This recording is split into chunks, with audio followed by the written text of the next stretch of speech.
हे friend, good morning. कैसे हो आप सब? स्वागत है आप सबका सारा होम साइंस एजुकेशन में। आज का जो हमारा टॉपिक है, जो महा मैराथन क्लास होगी आपकी आज भी, क्योंकि आपके जो एग्ज़ाम है बहुत पास आ गए, 2 से 3 दिन का टाइम है आपके पास। तो सारा जो है जो पॉइंट है आप उसको रिवीजन करते चलिए। नई चीज़ों को सीखना छोड़ के बस आप अपने रिवीजन पर पूरा का पूरा फोकस करेंगे तो ज़्यादा बेटर होगा आपके लिए।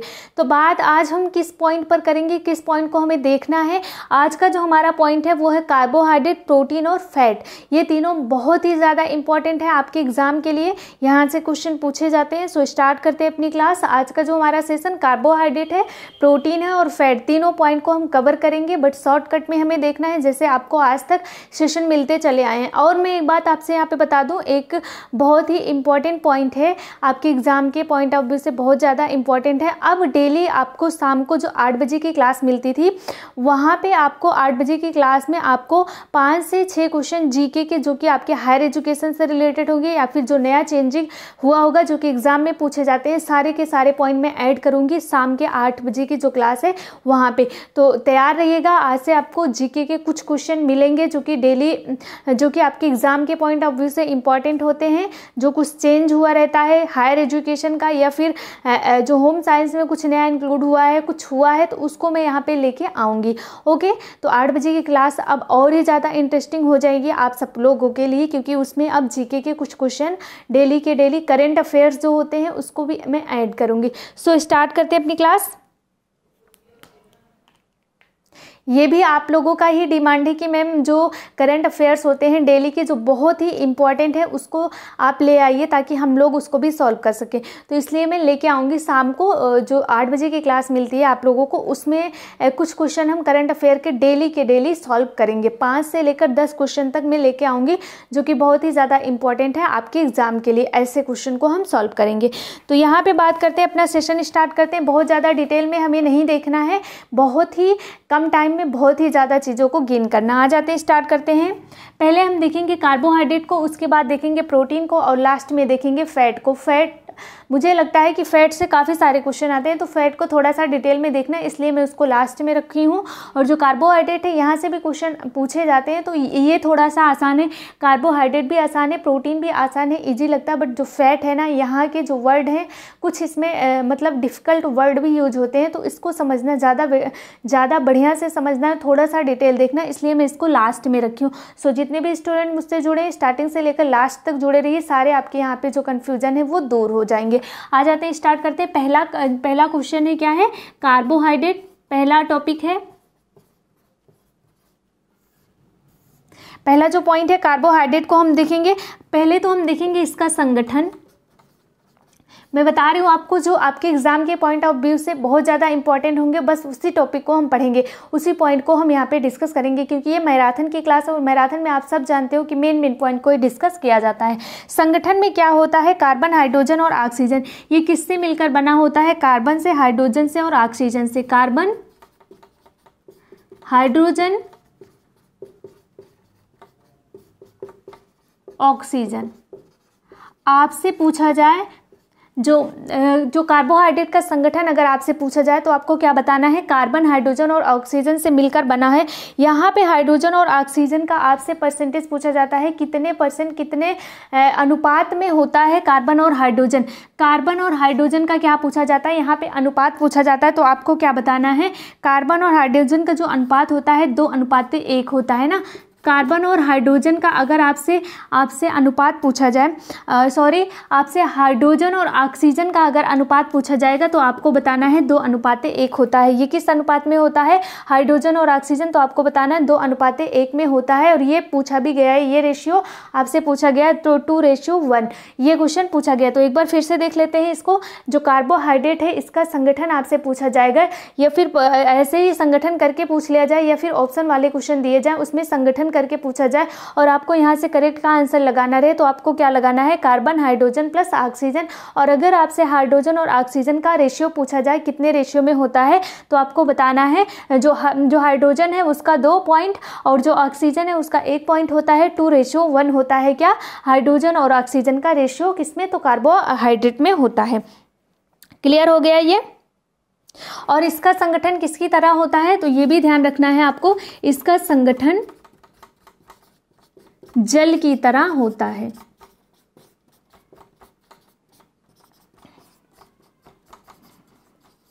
ये पॉइंट क्लियर हो गया। अब हम यहाँ पे देखेंगे कि हमें कार्बोज में क्या क्या पढ़ना क्या है, इंपॉर्टेंट क्या है, कार्बोज में हमें देखना क्या है, जो कि मेन पॉइंट है। इसको हम एक फिगर बना के देखेंगे।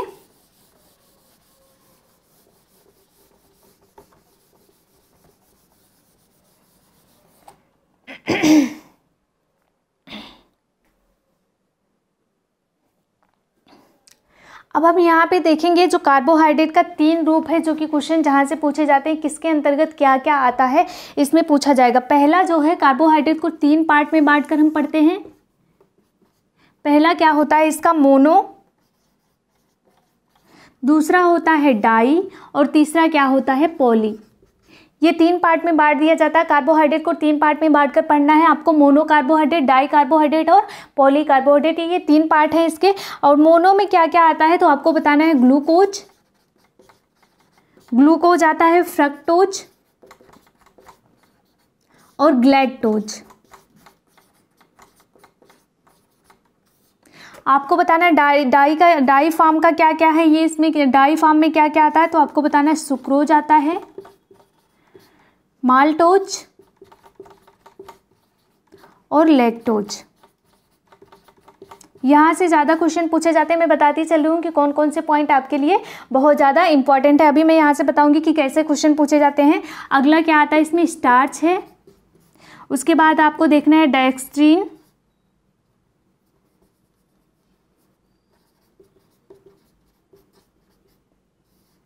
डेक्स्ट्रीन को देखना है। उसके बाद आपको देखना है यहाँ पे ग्लाइकोजन, उसके बाद देखना है सेलुलोज, पैक्टिन। अब यहाँ से क्वेश्चन कैसे बनता है पहले तो ये देख लेते हैं।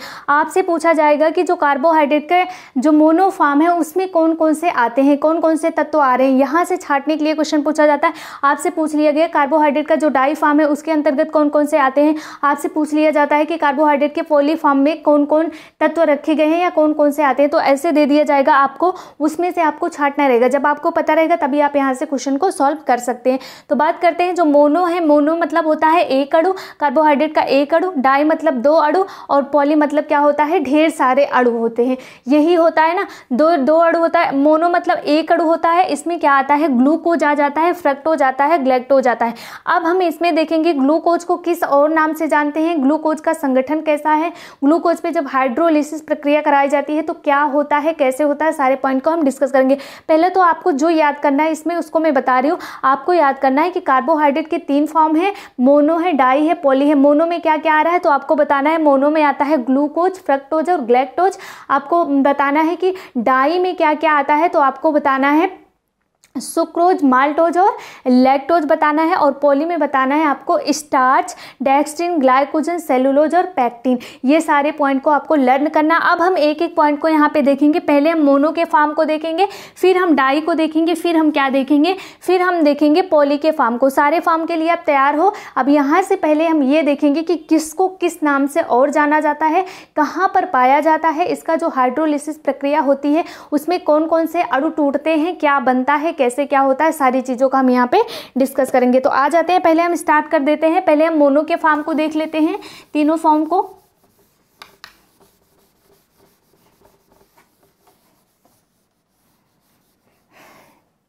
पहले हम मोनो के फॉर्म को देखते हैं। मोनो में पहले आपको देखना है क्या, ग्लूकोज। ग्लूकोज को पहले हमें देखना है ग्लूकोज में किस और नाम से जाना जाता है। ग्लूकोज को पहले ये हम देख लेते हैं। जो ग्लूकोज है, ग्लूकोज किसके अंतर्गत आता है तो आपको बताना है कार्बोहाइड्रेट के मोनो फॉर्म में। और मोनो क्या होता है, मतलब कार्बोहाइड्रेट का एक अणु, ग्लूकोज का एक अणु होता है। पहले तो हम ये देखेंगे कि जो ग्लूकोज है, जो ग्लूकोज है इसका सूत्र क्या होता है, ग्लूकोज का सूत्र क्या होता है, ये तो सबको रटा होगा, C6H12O6। ये तो सबको रटा हुआ होगा ना, ये तो आप लोग बहुत पहले से याद किए होंगे। जब आप 8-9 क्लास में थे तभी से इसको याद करवाया जाता था स्कूल में छड़ी मार मार के, और मैम जब सुनती थी तो खूब पिटाई होती थी ना। पहले वाला टाइम याद कर लो आप लोग। तो ये तो सबको याद होगा। ग्लूकोज का जो होता है सूत्र क्या है, C6H12O6 है। इसमें क्या आता है और आपको ये बताना है कि ये किसका फॉर्म है। मोनो का मोनो मतलब होता है एक अणु, डाई बाई मतलब होता है 2 अणु, 2 और पॉली मतलब होता है 2 या 2 से अधिक अणु, असंख्य अणु या लाखों करोड़ों अणु भी उसमें हो सकते हैं। बात करते हैं इससे जो ग्लूकोज होता है इसे और किस नाम से जानते हैं, तो आपको बताना है इसे ब्लड शुगर। आपसे कुछ भी पूछा जाए, कुछ भी नेम पूछा जाए तो सारे नेम को आपको यहाँ पे लर्न करना। करंट कार्बोहाइड्रेट के नाम से जाना जाता है ये, करंट कार्बोहाइड्रेट इसे कहते हैं, अंगूर की शर्करा कहते हैं, कार्न शुगर,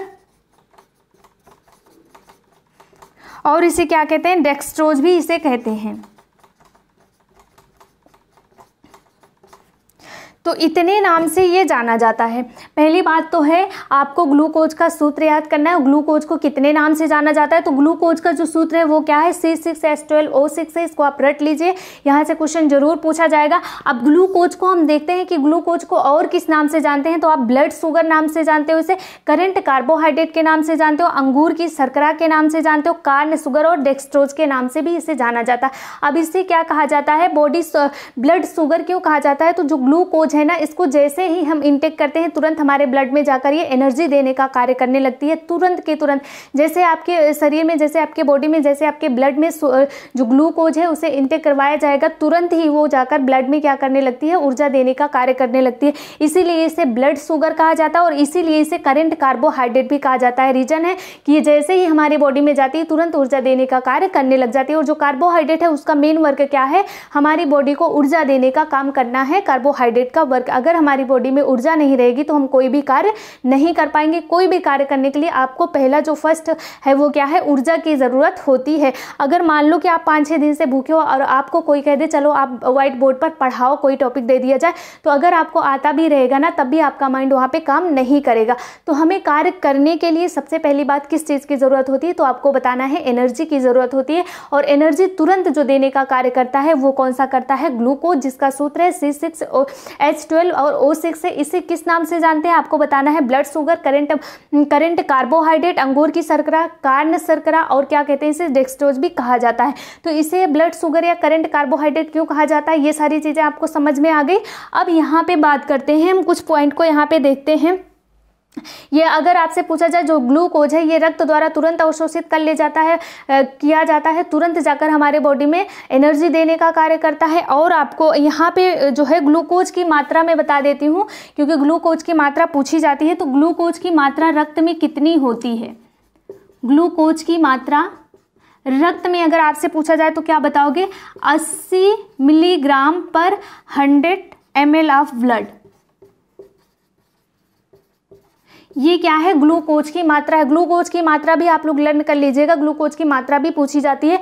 आपसे पूछी जाए कि ग्लूकोज की मात्रा रक्त में, ब्लड में ग्लूकोज की मात्रा कितनी होती है, तो आपको बताना है 80 mg, 80 मिलीग्राम पर 100 ml ऑफ ब्लड। मतलब 100 ml ब्लड में आपको 80 mg मतलब 80 मिलीग्राम क्या होना चाहिए, ग्लूकोज होना चाहिए। और अगर 80 मिलीग्राम से ग्लूकोज ज़्यादा हो गया तब आपको क्या हो जाएगा, अगर 80 से क्या हो जाएगा, अगर 120, 80 से 120 तो आपने नॉर्मल पढ़ा ही होगा इसको। बट अगर आपको बताना है अगर 120 से ज़्यादा हो रहा है तब क्या हो जाता है, अगर 120 से ज़्यादा हो रहा है तब यहीं पर आप मधुमेह के क्या हो जाते हैं, मधुमेह के रोगी कहलाने लग जाते हैं। सारी चीज़ें यहाँ पे क्लियर होगी। फर्स्ट पॉइंट आपका क्लियर हो गया मुझे जहाँ तक लगता है, और आपको भी क्लियर हो गया होगा। बहुत ज़्यादा तेज़ आप लोग बोलते हो मैम बहुत फास्ट बोलती हैं आप, तो आज फास्ट नहीं बोल रही हूँ ना, आज बहुत स्लो चल रही हूँ मैं, ताकि चीज़ें आपके समझ में आ जाए। एक बार फिर से मैं इसको बता देती हूँ, रिविजन करवा देती हूँ। ग्लूकोज जो है वो मोनोफॉर्म है, जो कार्बोहाइड्रेट का मोनोफॉर्म में आता है। ग्लूकोज का सूत्र जो है C6H12O6 है। इसे ब्लड शुगर, करंट कार्बोहाइड्रेट, अंगूर की शर्करा, कार्न शुगर, डेक्सट्रोज नाम से जाना जाता है। ग्लूकोज की मात्रा अगर आपसे पूछा जाए तो बताना है आपको 80 mg पर 100 ml ऑफ ब्लड है ये। और अगर आपसे पूछा जाए नॉर्मल इसका रेंज पूछा जाए जो ग्लूकोज का है, तो आपको बताना है 80 से 120 होता है। बट अगर आपकी बॉडी में 120 जो ml है जो 120 mg ग्लूकोज की मात्रा है, अगर इससे ज़्यादा हो जाता है तब आप किसके शिकार हो जाते हो, तो आपको बताना है कि आप मधुमेह के रोगी हो जाते हो, मधुमेह से पीड़ित कहलाते हो आप। आई होप कि क्लियर हो गए, सारे पॉइंट यहाँ के आपके क्लियर हो गए। और अगर आप इस चीज़ को रट के जाते हैं, रटने की क्या ज़रूरत है, अगर आप सारी चीज़ों को समझ के जाते हैं तो मुझे जहाँ तक लगता है और आपको भी लगना चाहिए ये कि यहाँ से 2 से 3 क्वेश्चन आपसे पूछे जाएंगे। जो तीनों टॉपिक आज मैं लेके आई हूँ, कार्बोहाइड्रेट, प्रोटीन और फैट, यहाँ से आपके डेफिनेटली 100% गारंटी है कि यहाँ से क्वेश्चन पूछे जाएंगे। अब आ जाते हैं, आगे बढ़ेंगे। और अभी एक पॉइंट यहाँ पे हमें डिस्कस करना है कि जब आपके बॉडी में कार्बोहाइड्रेट की मात्रा ज़्यादा हो जाती है ब्लड में, तब ये क्या होता है, अगर हमारे बॉडी में ग्लूकोज की मात्रा ज़्यादा हो जाती है तो ये संग्रहित होता है। और कहाँ संग्रहित होता है, अगर ग्लूकोज की मात्रा आपके बॉडी में ज़्यादा हो जा रही है तो ये संग्रहित हो जाता है। कहाँ संग्रहित हो जाता है, तब आपको बताना है, ये आपके यकृत में संग्रहित होता है। और एक यकृत में तो संग्रहित होता है, बट जो बची खुची होती है वो कहाँ पे होता है, मांसपेशियों में हो जाता है। और ये किस रूप में संग्रहित होता है, तो आपको बताना है ग्लाइकोजन के रूप में संग्रहित होता है, ग्लाइकोजन के रूप में संग्रहित होता है। ये पॉइंट भी क्लियर। ग्लूकोज आपके बॉडी में ज़्यादा हो जा रहा है, ब्लड में ज़्यादा हो जाएगा ग्लूकोज, तो आप क्या हो जाओगे, मधुमेह के पीड़ित हो जाओगे। ग्लूकोज जब जो ग्लूकोज की मात्रा है अगर ये ज़्यादा हो जा रही है तो आपको क्या बताना है, ये संग्रहित हो जाता है कहाँ पर, यकृत में। और जो ज़्यादा ग्लूकोज होता है वो यकृत में, और जो बची खुशी जो होते हैं ग्लूकोज वो आपके मांसपेशियों में संग्रहित हो जाती है। और किस रूप में होता है, तो ग्लाइकोजन के रूप में होता है। तभी आप जब अभी जो ग्लाइकोजन है ना, ये ग्लूकोज, ये कार्बोहाइड्रेट का फॉर्म है। जब आप जो लोग मांसाहारी होंगे, जो लोग मीट वगैरह खाते होंगे, उनमें जो ग्लूकोज मिलता है ना, जो ये ग्लूकोज जो ग्लाइकोजन के रूप में जो ग्लूकोज इकट्ठा होता है वो आपको सिर्फ और सिर्फ जंतु जगत से मिलता है, प्राकृतिक जगत से नहीं मिलता है। इसका रीजन है क्योंकि जो ग्लूकोज का ज़्यादा बढ़ा हुआ फॉर्म है ये ग्लाइकोजन के रूप में बॉडी में संग्रहित हो रहा है यकृत में, तो जो लोग मीट वगैरह खाते हैं उन्हीं को ये मिलता है और ये आपको प्राकृतिक जगत में नहीं मिलेगा। अभी हम इसको देखेंगे ग्लाइकोजन किस में आता है, तो आपका जो ग्लाइकोजन है ये पॉली का फॉर्म है। अब आ जाते हैं, आपका ग्लूकोज का कंप्लीट हो गया। अब हमें इसमें कुछ भी नहीं देखना है। अब हम आगे का पॉइंट देखेंगे। जो मेन पॉइंट था मैंने आपको समझा दिया।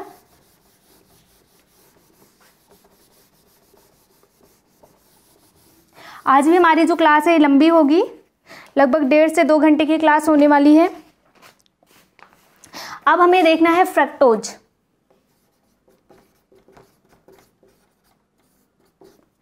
फ्रक्टोज क्या होता है, तो आपको बताना है, इसे फलों की शर्करा या फ्रूट शुगर भी कहते हैं। इसे फलों की शर्करा, इसे फ्रूट शुगर, इसे फ्रूट शुगर, और इसे क्या कहते हैं, लेब्यूलोज भी कहते हैं, इसे लेब्यूलोज।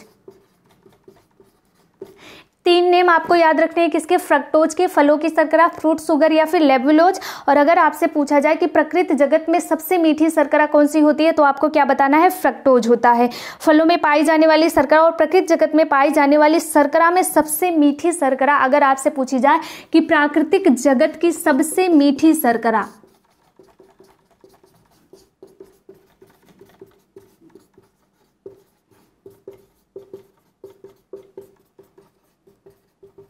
अगर आपसे पूछी जाए कि प्राकृतिक जगत की सबसे मीठी शर्करा कौन सी होती है, तो आपको बताना है फ्रक्टोज होता है। फ्रक्टोज को किस नाम से जानते हैं, फलों के शर्करा के नाम से, फ्रूट शुगर नाम से, और किस नाम से, लेब्यूलोज के नाम से जानते हैं। या ग्लूकोज के समान ही होता है, ये भी क्या होता है, ग्लूकोज के समान होता है, ग्लूकोज की तरह ही होता है। ये ग्लूकोज और फ्रक्टोज दोनों समान होते हैं।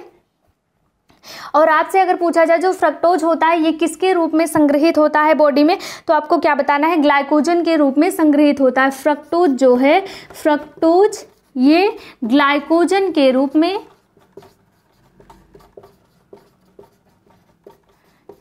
संग्रहित होता है। और कहाँ पे संग्रहित होता है, तो आपको बताना है यकृत में संग्रहित होता है। और यकृत के अलावा कहाँ पे होता है, तो आपको बताना है मांसपेशियों में होता है। सारी चीजें क्लियर हो गई, मांसपेशियों में होता है। बस हमें यही इतना देखना है यहाँ पे। एक बार फिर से मैं देख लेती हूँ, बता देती हूँ आप लोगों को ताकि सारी चीज़ें क्लियर हो जाए। फ्रक्टोज, अभी आप क्या पढ़े हो? मोनोफॉर्म पढ़े हो, अभी डाई या पॉली पे नहीं गए हो, अभी आप सिर्फ मोनोफॉर्म पढ़े हो। मोनो में 3 आता है, एक तो ग्लूकोज, दूसरा फ्रक्टोज और एक क्या आता है? गैलेक्टोज। ये तीनों हम पढ़ेंगे इसमें। तो जो फ्रक्टोज है फलों की शर्करा, फ्रूट शुगर या लेवुलोज कहते हैं, प्राकृतिक जगत की सबसे मीठी शर्करा है फ्रक्टोज। ये भी ग्लाइकोजन के समान ही होती है, ये ग्लूकोज के समान ही होती है और फ्रक्टोज जो है ग्लाइकोजन के रूप में ही संग्रहित होती है। कहाँ पे संग्रहित होती है? तो आपको बताना है यकृत में, और बची खुची जो होती है वो कहाँ पे? तो मांसपेशियों में संग्रहित होती है। आई होप कि क्लियर हो गया। अब हम तीसरा पॉइंट देखेंगे, गैलेक्टोज।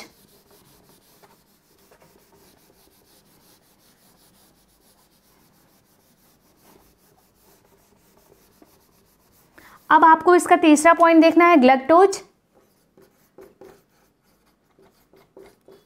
ग्लैक्टोज को पढ़ने के बाद आपका मोनोफॉर्म खत्म हो जाएगा, उसके बाद डाई जो है स्टार्ट हो जाएगा, डाई फॉर्म। उसके बाद हम देखेंगे ग्लैक्टोज क्या होता है। इसे न्यूरॉन शुगर कहते हैं,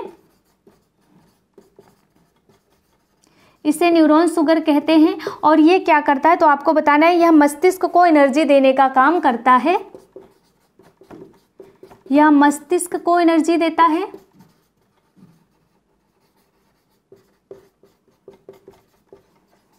और आपको बताना है यह प्रकृति में नहीं पाया जाता,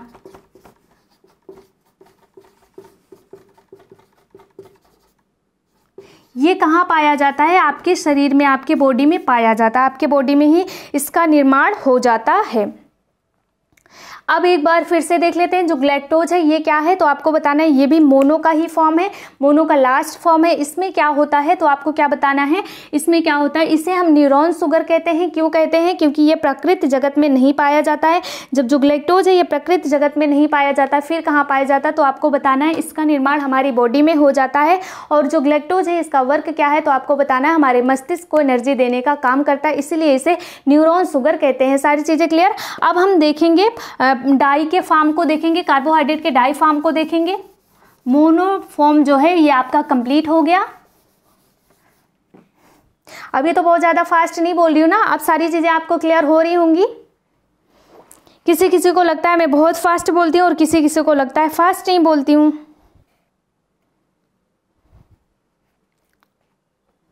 ओके, तो बात करते हैं आगे, देखेंगे अब देखेंगे डाई के फॉर्म को।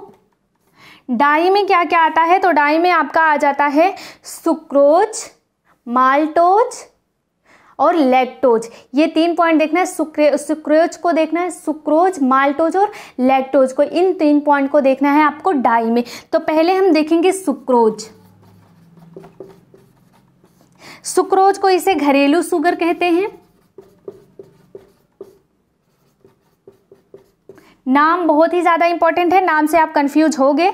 गन्ने की शर्करा कहते हैं,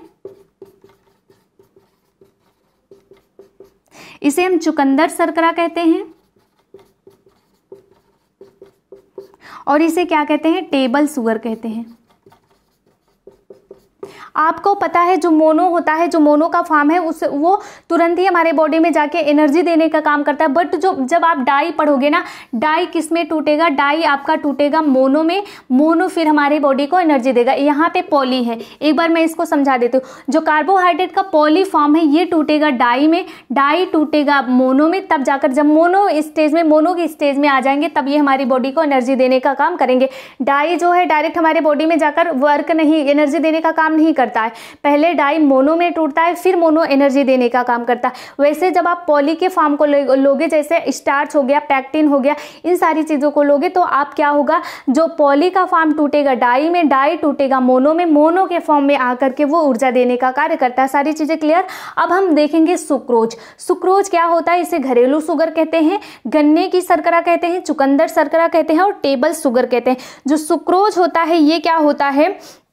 जो सुक्रोज होता है आपको इसमें देखना है, इसमें हाइड्रोलिसिस की प्रक्रिया होती है, मतलब ये टूटता है। इस पे जो सुक्रोज है क्या है? सुक्रोज सुक्रेज एंजाइम से अभिक्रिया करता है। अभिक्रिया किससे करता है? तो आपको बताना है यहाँ पे सुक्रेज एंजाइम से। सुक्रेज एंजाइम से अभिक्रिया करके क्या बनाता है? ये किस में बनता है? तो इसमें ग्लूकोज का एक अणु बनता है, ग्लूकोज का एक अणु बनता है। और एक अणु किसका बनता है? तो आपको बताना एक अणु बनता है फ्रक्टोज का। एक अणु बनता है फ्रक्टोज का। यही दोनों अणु मिलकर क्या बनते हैं, तब फिर इसको मिलाकर ही, इन दोनों को मिलाकर सुक्रोज का निर्माण होता है। सुक्रोज का निर्माण होता है। एक बार फिर से देख लीजिए आप लोग, ये थोड़ा सा समझना पड़ेगा आपको, क्योंकि इसमें क्या है, सुक्रेज एंजाइम से अभिक्रिया कर रहा। पहले तो देख लीजिए, जो सुक्रोज है इसे क्या कहते हैं, घरेलू शुगर कहते हैं। जो आप शुगर चीनी यूज करते हो उसको कहते हैं गन्ने की शर्करा, चुकंदर की शर्करा, टेबल शुगर इसे कहते हैं, इतने नाम से जानते हैं। अब क्या हो रहा है इसमें, जो सुक्रोज है ना, सुक्रोज सुक्रेज एंजाइम से अभिक्रिया करता है। जो सुक्रोज है ये क्या करता है, सुक्रेज एंजाइम से अभिक्रिया करता है, और जब सुक्रेज एंजाइम से अभिक्रिया करता है तब क्या बनता है, इसमें एक अणु बनता है ग्लूकोज का और एक अणु बनता है फ्रक्टोज का। ये ग्लूकोज और फ्रक्टोज मिलाकर क्या करते हैं, सुक्रोज का निर्माण करते हैं। आई होप कि क्लियर हो गया होगा। अब यहाँ पे कोई भी आपको डाउट नहीं है कि क्या एंजाइम होता है और कैसे क्या होता है। अब हम आ जाते हैं, देखेंगे, अब हम देखेंगे माल्टोज को।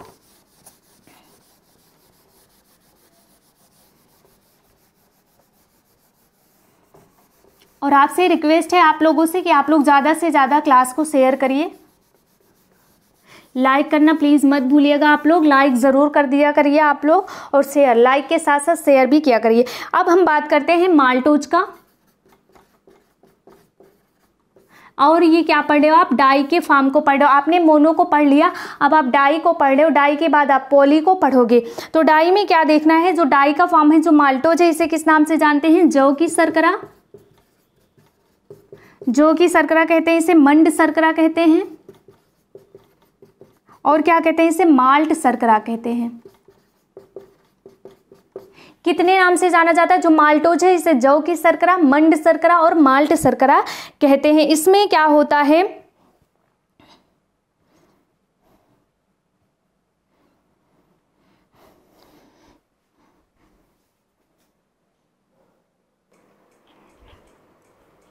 माल्टोज जो है इसका संगठन क्या होता है, इसके संगठन के बारे में अगर आपसे पूछा जाए तो आप क्या बताओगे, ये कैसे बनता है, तो आपको बताना है ये एक मोनोग्लूकोज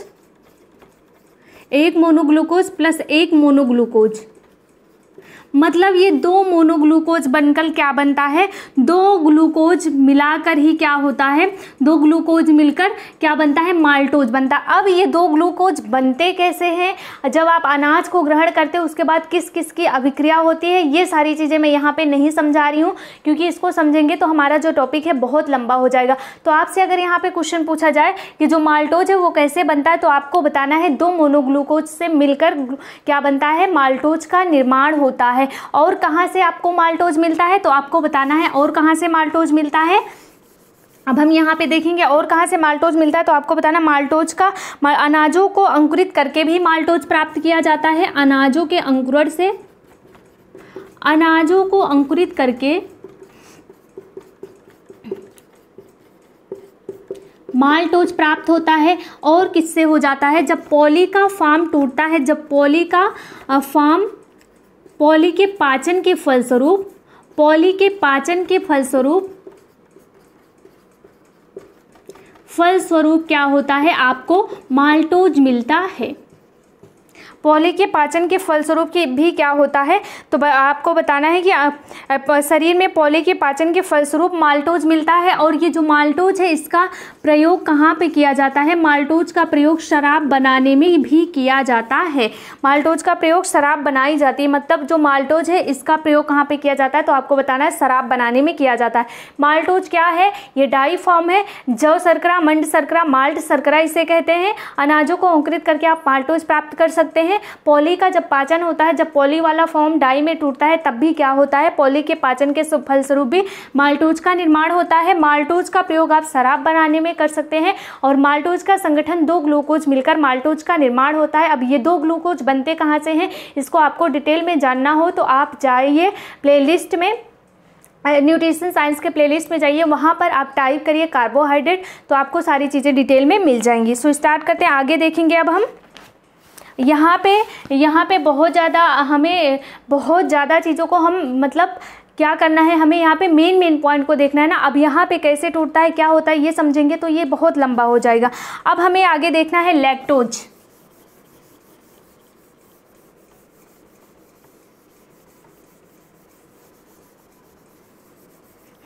लैक्टोज देखना है। लैक्टोज भी क्या है, डाई का फॉर्म है। लैक्टोज में क्या, लैक्टोज क्या है, ये दुग्ध शर्करा है। ये वनस्पति जगत में नहीं पाई जाती है। ये क्या है, प्राकृतिक या वनस्पति जगत में नहीं पाया जाता है।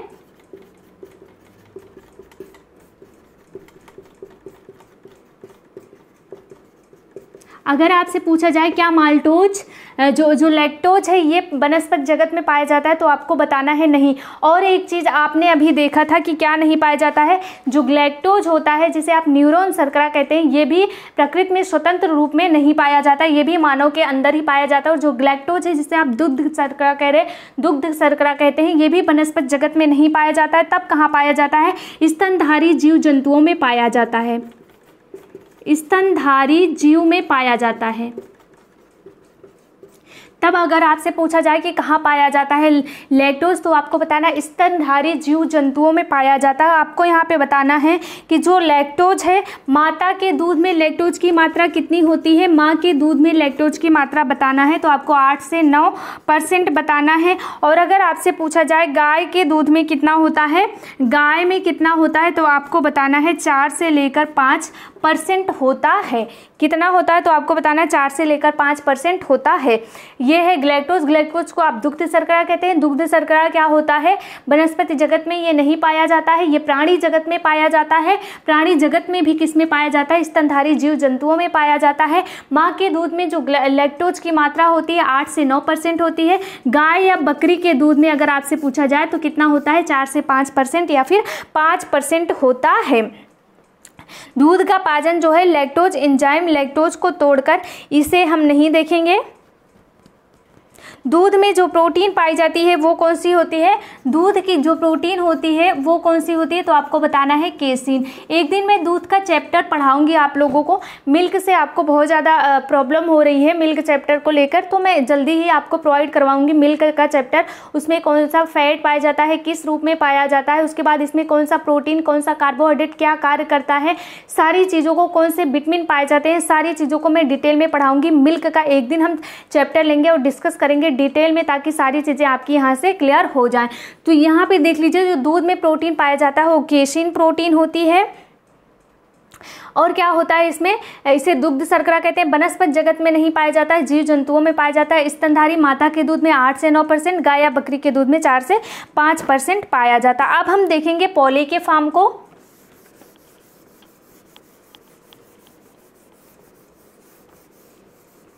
अब आपको इसके पॉली का फॉर्म देखना है, उसके बाद हम देखेंगे प्रोटीन को।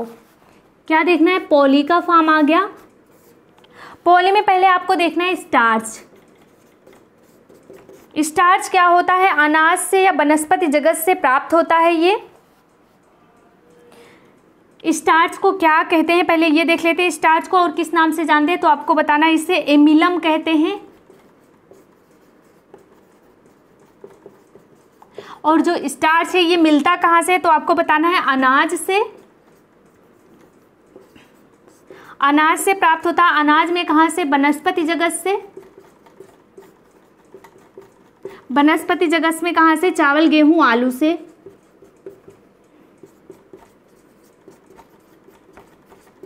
चावल गेहूं या फिर आलू से प्राप्त होता है। उबालने के बाद क्या होता है, जो स्टार्च है ना, स्टार्च क्या है, पॉलीफॉर्म है। जब आप इसे उबालते हो, आप जब जो चावल रहता है, आपने देखा ना कच्चा चावल कितना कड़ा रहता है ना, आप उसे दांत से चबाते हो, उसके बाद वो चबाने के बाद थोड़ा सा वो नॉर्मल होता है। बट अगर आप जो चावल है, कच्चा चावल ना खा के कच्चा चावल अगर आप खाते हो तो पॉली का फॉर्म है, ये बहुत टाइम लगेगा पचने में। बट अगर आप जब चावल को उबाल देते हो, चावल उबालने के बाद क्या होता है, फूल जाता है। तो इसका जो स्टार्च है, जो पॉली रूप है, ये टूट जाता है। टूट कर किस में आ जाता है, मोनो में आ जाता है।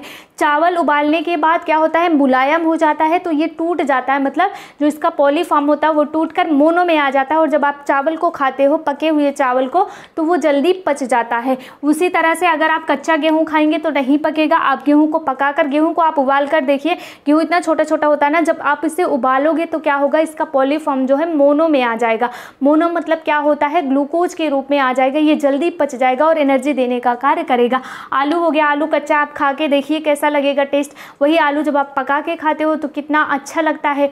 तो ये सारी चीज़ें, मतलब ये जो पॉली है ना, ये उबालने के बाद क्या हो जाता है, मोनो में आ जाता है। चावल हो गया, गेहूँ हो गया, ये सारी चीज़ें क्या है, मोनो, ये किसके फॉर्म है, तो आपको बताना है ये सारी चीज़ें हैं जो कच्चे फल हैं, जो कच्चे अनाज हैं, ये आपके पॉली के फॉर्म है। और जैसे ही ये पक जाते हैं तो ये किसके फॉर्म में आ जाते हैं, मोनो के फॉर्म में, चाहे वो अनाज हो चाहे वो फ्रूट हो। ओके, सारी चीज़ें समझ आ गई होंगी अब। तो स्टार्च को क्या कहते हैं, एमिलम कहते हैं। स्टार्च जो है अनाज से मिलता है, अनाज मतलब अनाजों से, अनाजों में वनस्पति जगत में जैसे चावल, गेहूँ, आलू से मिलता है। जो पॉली का फॉर्म है ये टूटेगा डाई में, डाई टूटेगा मोनो में, तभी जब आप चावल को उबालते हो तो वो क्या होता है, वो टूट कर मोनो में आ जाता है और हम इंटेक करते हैं तो हमें एनर्जी मिलने लग जाती है। और कुछ ज़्यादा इसमें नहीं देखना है। आगे बढ़ते हैं। अब आगे हमें देखना है डेक्स्ट्रीन।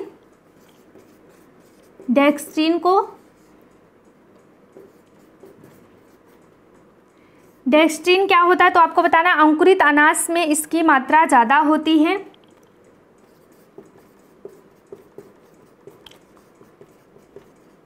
अंकुरित अनाजों में क्या होता है, इसकी मात्रा बहुत ज़्यादा होती है। डेक्स्ट्रीन अगर आपसे पूछा जाए तो अंकुरित अनाजों में इसकी मात्रा ज़्यादा होती है। और किस में होती है, ब्रेड में, रोटी, चावल। जब आप ब्रेड को सेकते हो तो ये भूरे कलर का हो जाता है, किसकी वजह से, डेक्स्ट्रीन की वजह से। रोटी जब आप सेकते हो, रोटी कच्ची, जब आप रोटी बेलते हो कच्चा तो वो कैसा रहता है, वाइट रहता है ना। बट जब आप उसे सेकते हो तो कैसा हो जाता है, वो हल्का सा सुनहरा, सुनहरा कैसे हो जाता है, वो सुनहरे कलर का हो जाता है ना। मैं ब्लू बोल रही हूँ, पता नहीं कहाँ है माइंड मेरा।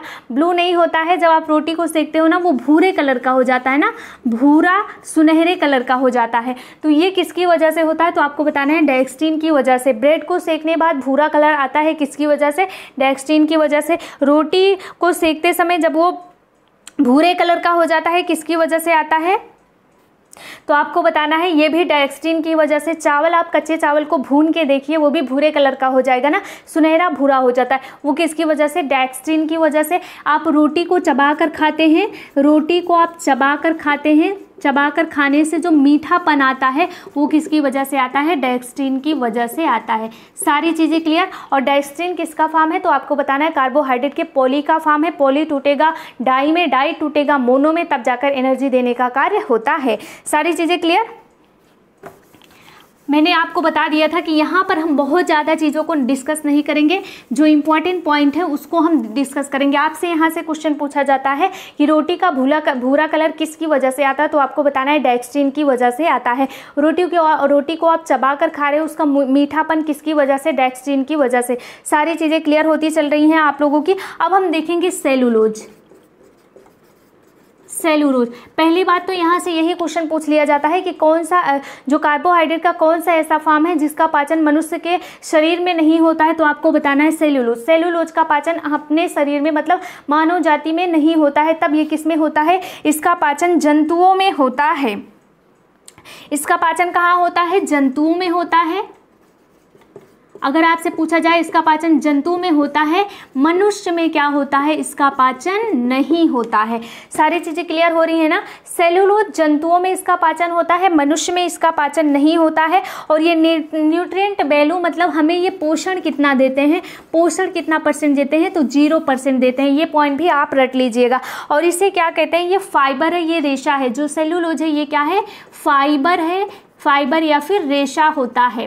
बट ये हमें हमारे शरीर में इसका पाचन नहीं होता, लेकिन ये हमारे लिए इम्पॉर्टेंट है। आप अंजीर खाते हो ना, अंजीर में सबसे ज़्यादा मात्रा में जिसकी मात्रा होती है वो होता है सेलुलोज। ये क्या करता है, हमारे पाचन शक्ति को ये क्या करता है, पेट संबंधी बीमारियों के लिए अच्छा होता है। पेट संबंधी बीमारी के लिए अच्छा होता है। पेट संबंधी बीमारी के लिए अच्छा होता है। भले इसका पाचन हमारी बॉडी में नहीं होता है, लेकिन ये पेट संबंधी बीमारियों के लिए, मनुष्य के लिए अच्छा होता है।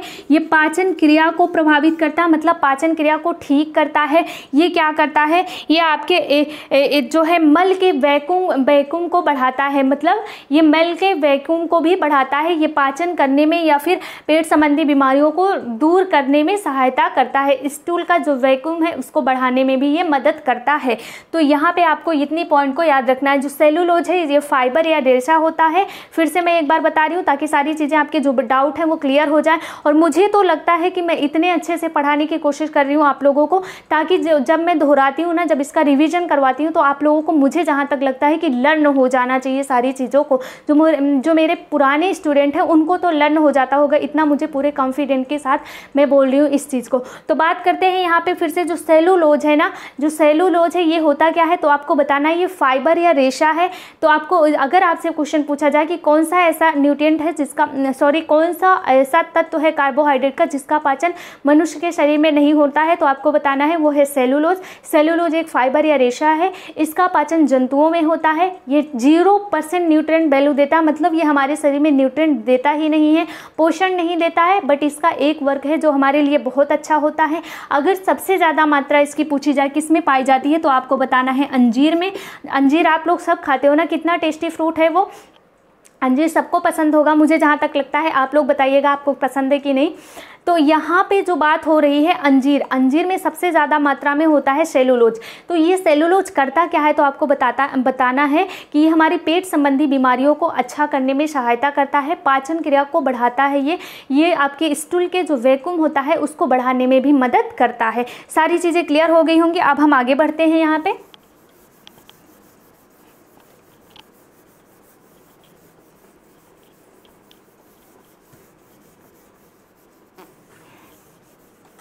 अब हम आगे देखेंगे ग्लाइकोजन। ये भी पॉलीफॉर्म है। ग्लाइकोजन के बारे में तो मैंने बहुत कुछ बता दिया आपको स्टार्टिंग में ही। जो ग्लाइकोजन होता है ना, ये वनस्पति में नहीं पाया जाता है, वनस्पति जगत में नहीं पाया जाता है, जंतु जगत में ये पाया जाता है। पहला पॉइंट तो यही लर्न कर लीजिए। जो ग्लाइकोजन होता है ये वनस्पति जगत में नहीं पाया जाता है, जंतु जगत में पाया जाता है। और जो ग्लाइकोजन है ये है क्या, तो आपको बताना है ये ग्लूकोज का जमा हुआ पार्ट होता है, ग्लूकोज का जमा रूप होता है, जमा रूप। और मैंने बताया था आपसे कि जब ग्लूकोज की मात्रा बॉडी में ज़्यादा हो जाती है तो ये कहाँ पर जम जाता है, यकृत में। और कहाँ पर, तो मांसपेशियों में। मांसपेशियों और यकृत में ये जमा हो जाता है। जो ग्लाइकोजन है ये होता क्या है, ग्लूकोज का जमा रूप है। और आपको पहले से ही ऑलरेडी पता है कि जो ग्लूकोज है, जो ग्लूकोज का जमा रूप ग्लाइकोजन होता है, ये यकृत में और मांसपेशियों में जमा होता है। तो जो लोग मांसाहारी हैं, जो मीट वगैरह खाते हैं, उनमें ये चीज़ न्यूट्रिएंट मिलता है, मतलब ग्लाइकोजन उनको ही मिलता है। ये जो ग्लाइकोजन का फॉर्म है, ये ग्लाइकोजन उन्हीं को मिलता है जो मीट वगैरह खाते हैं। उनकी जो यकृत है, जो उनकी मांसपेशियां हैं, उसमें जो ग्लाइकोजन है, ग्लूकोज का जमा हुआ फॉर्म है, वो जमा रहता है। यहाँ पे क्लियर हो गया। बस इतना ही आपको यहाँ पे ध्यान देना है। अब हम अगला पॉइंट देखेंगे।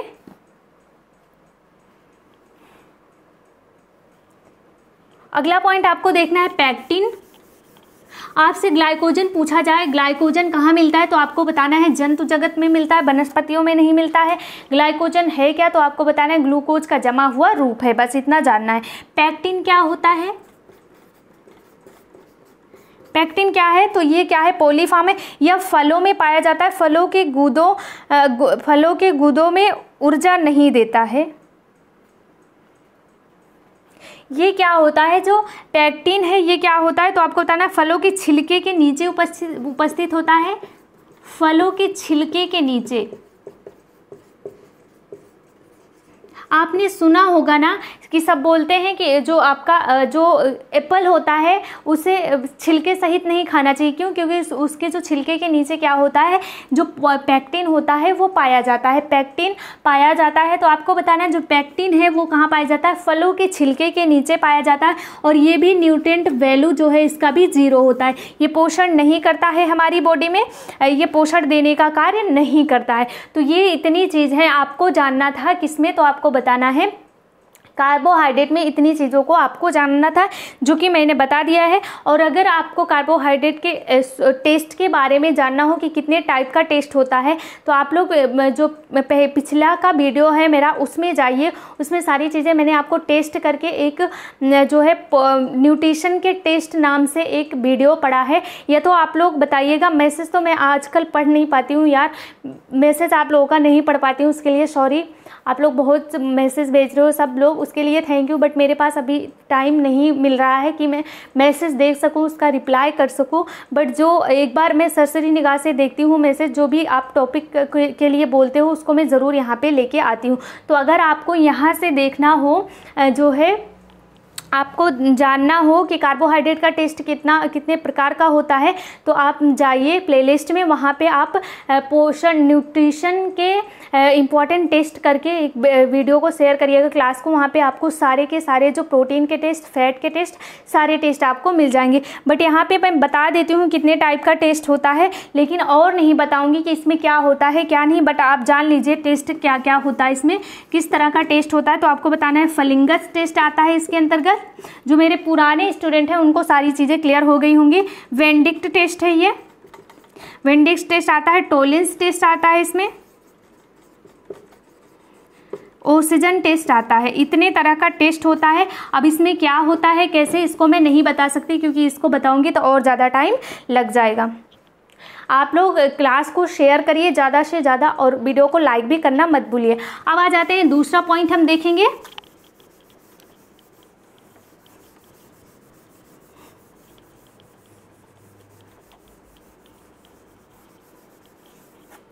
आप लोगों को पानी वगैरह पीना है तो पी लीजिए, खाने के साथ कुछ लेकर बैठना है तो लेकर बैठ जाइए, मैं आपको देख नहीं रही हूँ, है ना।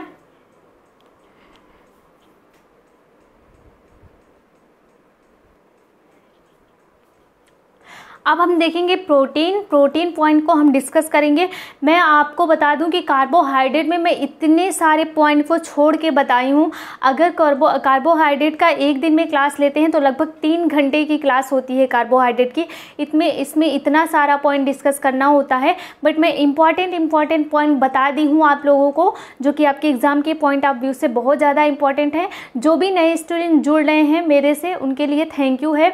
आप लोग मेरे साथ जुड़े रहिए। जब नया सेशन स्टार्ट होगा तो मैं सारी चीज़ों को फिर से दोबारा से आप लोगों को डिटेल में पढ़ाऊंगी और सारी चीज़ें आपकी क्लियर होती चलेंगी। तो ज़्यादा से ज़्यादा स्टूडेंट जो आएंगे मेरे पास पढ़ने के लिए, तो मैं उनको सारी चीज़ें क्लियर कराऊंगी अगले सेशन में। बट अभी आपका एग्ज़ाम है, इसीलिए सारी चीज़ों को एकदम छोटे फॉर्म में देखना है, कम टाइम में ज़्यादा चीज़ों को गेन करना है, इसलिए मैं सारी चीज़ों को नहीं बता रही हूँ। नहीं तो अपना जितने टाइम में 2 घंटे का जो मैराथन होता है वो सिर्फ और सिर्फ आपका कार्बोहाइड्रेट पे चला जाता है, और तब भी आपका कार्बोहाइड्रेट कंप्लीट नहीं होता। इतना लंबा टॉपिक है आपका कार्बोहाइड्रेट। तो आ जाते हैं, हम बात करते हैं प्रोटीन को देखते हैं। अब अगला पॉइंट हमें देखना है प्रोटीन।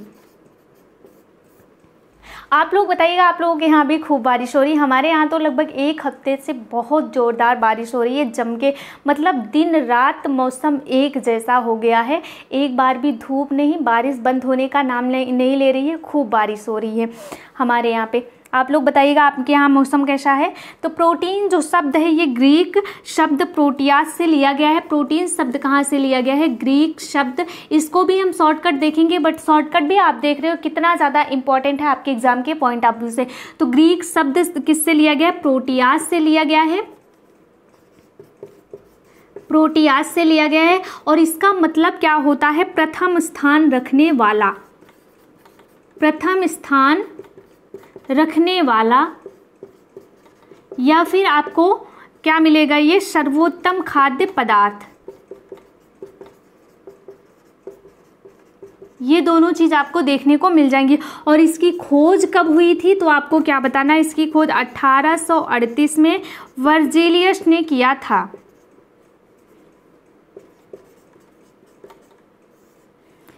क्लियर होगी सारी चीजें यहाँ पे।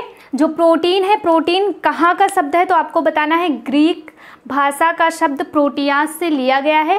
प्रोटियास का मतलब होता है प्रथम स्थान रखने वाला, या खाद्य पदार्थों में सर्वोत्तम खाद्य पदार्थ, सर्वोत्तम खाद्य पदार्थ होता है प्रोटियास का मतलब। और इसमें जो इसकी खोज है वो कब हुई थी? तो आपको बताना है 1838 ईस्वी में हुई थी। और किसने किया था? तो वर्जिलियस ने किया था। अब अगला पॉइंट हम देखेंगे, कार्बोहाइड्रेट का संगठन देख लेते हैं हम। संगठन में क्या क्या आता है यहाँ पे? तो आपको बताना है कार्बन, हाइड्रोजन। संगठन सबका इंपॉर्टेंट है, कार्बन, हाइड्रोजन, उसके बाद ऑक्सीजन, और यहाँ पे एक पॉइंट आपको ध्यान देना है, इसमें नाइट्रोजन की मात्रा होती है। जहाँ पे भी आप प्रोटीन देखोगे, अमीनो अम्ल देखोगे, वहाँ पे आपको जो है नाइट्रोजन जरूर जोड़ना पड़ेगा, क्योंकि जो प्रोटीन है ये क्या है, कार्बनिक पदार्थ, नाइट्रोजन युक्त पदार्थ होता है। इसमें जो नाइट्रोजन की मात्रा होती है वो कितनी होती है, नाइट्रोजन की जो मात्रा है वो कितनी होती है, तो आपको बताना है लगभग 15% होती है। अगर आपसे एवरेज पूछा जाए तो 13 से लेकर 20% आपको बताना है इसका एवरेज। सारी चीज़ें क्लियर हो गई यहाँ पे। क्या होता है, जो प्रोटीन है ये ग्रीक शब्द प्रोटियास से बना है, जिसका अर्थ होता है प्रथम स्थान रखने वाला या फिर सर्वोत्तम खाद्य पदार्थ। इसकी खोज 1838 में वर्जिलियस ने की थी। इसका जो संगठन है carbon, hydrogen, oxygen plus nitrogen. Nitrogen में इसकी मात्रा, जो प्रोटीन है, प्रोटीन में नाइट्रोजन की मात्रा 15% होती है। अगर आपसे एवरेज पूछा जाए तो आपको बताना है 13 से लेकर 20% होता है। सारी चीज़ें क्लियर हो गई। अब हम आगे बढ़ते हैं, एकदम शॉर्टकट में देखेंगे, बट सारी इंपॉर्टेंट चीज़ आपको यहाँ पे मिल जाएगी। आगे बढ़ेंगे अब हम।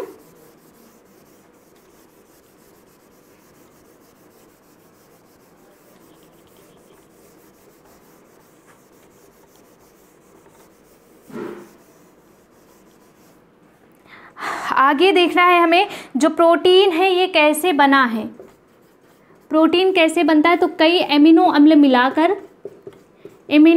मिलकर क्या होते हैं, प्रोटीन का निर्माण होता है। प्रोटीन कैसे बना है, तो आपको बताना है कई एमिनो अम्ल मिलकर प्रोटीन का निर्माण करते हैं। और जो एमिनो अम्ल है ये क्या है, तो आपको बताना है प्रोटीन का सरल रूप है। प्रोटीन का क्या है, सरल फॉर्म है। कई एमिनो अम्ल मिलकर प्रोटीन का निर्माण करते हैं, और जो एमिनो अम्ल है ये क्या है, प्रोटीन का सरल फॉर्म है। जब प्रोटीन पर हाइड्रोलिसिस की प्रक्रिया होती है तो प्रोटीन टूटता है एमिनो अम्ल में आपका, और जो कार्बोहाइड्रेट है वो टूटता है ग्लूकोज में। कार्बोहाइड्रेट पर जब होता है क्या, तो आपको बताना है जब कार्बोहाइड्रेट पर हाइड्रोलिसिस की प्रक्रिया कराई जाती है, जल अपघटन कराया जाता है, तो ये ग्लूकोज में टूटता है। किस में टूटता है, तो आपको बताना ग्लूकोज में। और जब प्रोटीन पर क्या होता है, प्रोटीन पर हाइड्रोलिसिस की प्रक्रिया होती है तो ये टूटता है अमीनो अम्ल में। ये चीज़ें आप याद रखना। अमीनो अम्ल क्या है, ग्लूकोज क्या है। जैसे ग्लूकोज कार्बोहाइड्रेट का सरल फॉर्म है, वैसे प्रोटीन का सरल फॉर्म क्या होता है, अमीनो अम्ल होता है। कई अमीनो अम्ल मिलकर प्रोटीन का निर्माण करते हैं, और जो अमीनो अम्ल जिस बांड से जुड़े होते हैं उसे हम क्या कहते हैं, पेप्टाइड बांड कहते हैं। ये क्वेश्चन भी पूछा गया, पेप्टाइड बॉन्ड कहा जाता है। जो अमीनो अम्ल प्रोटीन जिस बॉन्ड से जुड़ा होता है उसे क्या कहते हैं, पेप्टाइड बॉन्ड कहते हैं। सारी चीज़ें क्लियर। प्रोटीन कई अमीनो अम्ल से मिलकर बना हुआ होता है। अमीनो अम्ल प्रोटीन का सरल फॉर्म है। फॉर एग्जांपल जैसे कार्बोहाइड्रेट का सरल फॉर्म क्या होता है, ग्लूकोज। वैसे प्रोटीन का सरल फॉर्म एमिनो अम्ल होता है। कई एमिनो अम्ल मिलकर प्रोटीन का निर्माण करते हैं। प्रोटीन जिस बॉन्ड से जुड़ा होता है उसे पेप्टाइड बॉन्ड कहते हैं। सारी चीज़ें क्लियर हो गई यहाँ पे। अब हम आगे बढ़ेंगे। अब आपको पढ़ना है जो एमिनो अम्ल है, इसी में हमें कुछ एमिनो अम्ल को भी देखना है जो कि असेंशियल है, एसेंशियल है, असेंशियल एमिनो अम्ल है, नॉन असेंशियल एमिनो अम्ल है और सेमी असेंशियल एमिनो अम्ल है। उसको भी हमें यहीं पर देखना पड़ेगा। तो पहले हम एमिनो अम्ल पर डिस्कस कर लेते हैं कुछ पॉइंट, मतलब कुछ इंपॉर्टेंट पॉइंट को देखना है। उसके बाद हम देखेंगे प्रोटीन के जो है क्लासिफिकेशन को देखेंगे। यहाँ पे प्रोटीन का वर्गीकरण देखेंगे।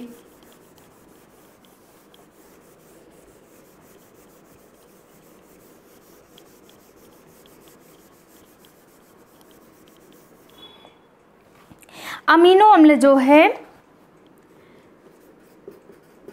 एमिनो एसिड या अमीनो अम्ल, ये कितने प्रकार के होते हैं। ये पहले तो हम 2 टाइप को देखेंगे, उसके बाद तीसरे को देखेंगे। पहला होता है आवश्यक, जिसे आप क्या कहते हैं, एसेंशियल एमिनो अम्ल। दूसरा क्या होता है, अनावश्यक, जिसे आप क्या कहते हो, नॉन एसेंशियल। आवश्यक और अनावश्यक में क्या अंतर होता है। जो आवश्यक होता है ना, ये आपकी बॉडी में इसका निर्माण नहीं होता है। आवश्यक हमेशा ध्यान रखिएगा, इसका बॉडी में निर्माण नहीं होता है, इसका बॉडी में निर्माण नहीं होता, इसलिए आपको इसे कहाँ से लेने की ज़रूरत पड़ती है, बाहर से। इसीलिए इसे क्या कहता है, कहा जाता है एसेंशियल एमिनो अम्ल, एसेंशियल एमिनो एसिड कहा जाता है, मतलब आवश्यक कहा जाता है। इसका निर्माण बॉडी में नहीं होता, इसे बाहर से लेना पड़ता है। लेकिन जो अनावश्यक होता है, इसका निर्माण हमारे शरीर में हो जाता है, बॉडी में हो जाता है, इसे बाहर से लेने की आवश्यकता नहीं पड़ती है। तो यहाँ पे देख लेते हैं आवश्यक में किसका किसका नाम आता है, इसको आप लोग लर्न कर लीजिएगा।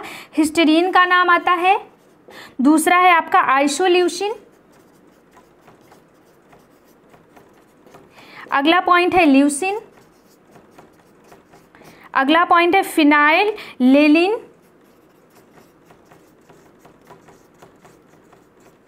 अगला पॉइंट है वेलिन, आर्जिनिन, उसके बाद है आपका थ्रियोनिन, उसके बाद है मिथियोनिन, उसके बाद है ट्रिप्टोफेन। ये क्या है, 10 है असेंशियल एमिनो एसिड जो कि आवश्यक हैं, और 10 ही आपके नॉन एसेंशियल एमिनो एसिड है। इसमें क्या क्या आ रहा है, इसमें क्या आता है तो आपको बताना है। प्रोलीन हो गया, aniline, cysteine, asparagine, tyrosine, glutamate, aspartate,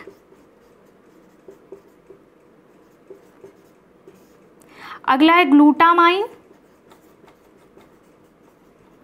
glycine, अगला है सेरीन। इतने पॉइंट को आपको इसमें याद करना है। ये सारी चीज़ें आपको लर्न करनी पड़ेंगी, आपके एग्जाम के लिए बहुत इंपॉर्टेंट है, और यहाँ से एक क्वेश्चन जरूर पूछा जाएगा। आप लोग इसको, मैं बार बार बोल रही हूँ, आप लोग इसको जरूर लर्न कर लीजिएगा। ये बहुत ही ज़्यादा इम्पॉर्टेंट है, वेरी वेरी वेरी इंपॉर्टेंट है। अब हम देख लेते हैं जो अमीनो एसिड है वो कितने प्रकार का होता है। होता तो 3 प्रकार का है, एक तो होता है आवश्यक, दूसरा होता है अर्ध आवश्यक, तीसरा होता है अनावश्यक। तो आप आवश्यक और अनावश्यक को पढ़ लीजिए। अब हम अर्ध आवश्यक को देखेंगे। अनावश्यक जो होता है ये भी 10 प्रकार का होता है, जो अनावश्यक होता है ये भी 10 प्रकार का होता है। आवश्यक में histidine, isoleucine, leucine, फिनाइलिन, valine, arginine, threonine, methionine और ट्रिप्टोफेन आ रहा है। और जो होता है जो अनावश्यक है, अनावश्यक में क्या आता है, proline, alanine, cysteine, asparagine, tyrosine, glutamate, aspartate, glutamine आता है, ग्लाइसिन आता है और सेरीन आता है। मैं साइड हो जाती हूँ, किसी को अगर स्क्रीनशॉट लेना है तो आप ले सकते हैं इसको। ये तो है असेंशियल और नॉन असेंशियल। अब हम देखेंगे सेमी असेंशियल क्या होता है। सेमी असेंशियल को देख लेते हैं।